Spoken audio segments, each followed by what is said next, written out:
Let's see if we can make confusing and unwieldy method parameters a thing of the past. If we refer back to object calisthenics and solid principles, we can use both of these to reduce and rationalize method parameters by changing the way we pass data and the types we use to do it. One of the reasons why we would want to do this is to reduce the complexity, particularly the cognitive complexity of our code, i.e. we want to make it more readable. We want it to be easily understood by anybody who happens across it. And the answer to reducing that cognitive complexity is a combination of both type encapsulation and interface segregation. Combining both these concepts can both reduce the number of parameters required and amplify the intent of the method.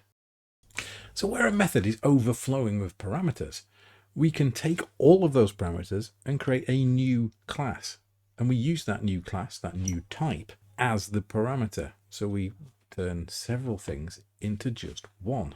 In a perfect world, the aim would be to group things that are kind of meaningful together and use that throughout the code flow, increasing the readability and also amplifying the intent of the method.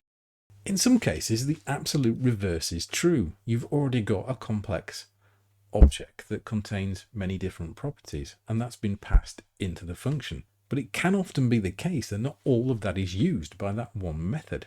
In that case, it's useful to create an interface and split that down using interface segregation so that the methods only rely on the part they actually need. The big Boolean parameter problem. This is something that has pained code for many, many years. Methods that take nothing but Boolean parameters or take a single non-Boolean parameter followed by a huge swathe of true and false. This makes the readability of code calling those methods really, really difficult, as often these Booleans are either hard-coded for that particular usage or are using short-named variables that mean nothing. Having a method that has even more than 2 Booleans passed in can make it unreadable, and there are 2 possible solutions to this problem. Take all those Booleans and bundle them up into a class that has lots and lots of well-named properties which are either true or false. The other option is to use a flags enum, where we effectively have a representation as a bit within a larger structure.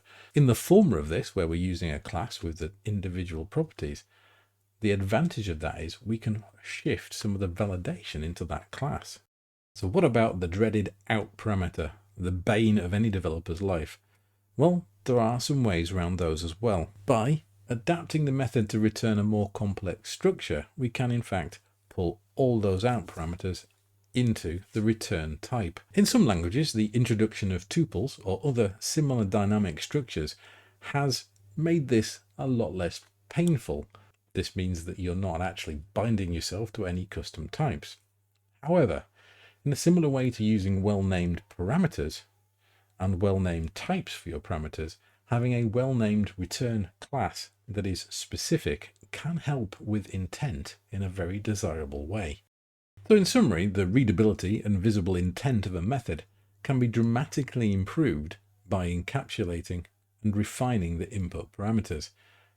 As a rule of thumb, a parameter count of no more than 3. And in most cases, you'll probably find that you don't need more than 2 once you've encapsulated everything. Removing any out parameters and shifting those into a return type or interface, or using tuples if the language allows and the scenario makes sense. If you're enjoying this video so far, then please let me and YouTube know by booping the like button. Thanks very much.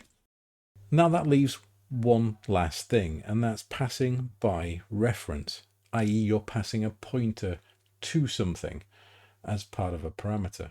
And this is quite common in languages like C, Pascal and BASIC, where the execution of code is done in a strictly sequential way within one process. Once you get into a multi-threaded environment, this can cause you some very unexpected behaviors. And if you want to find out about those, you're going to have to wait for another video. But in the meantime, why not try out this video next?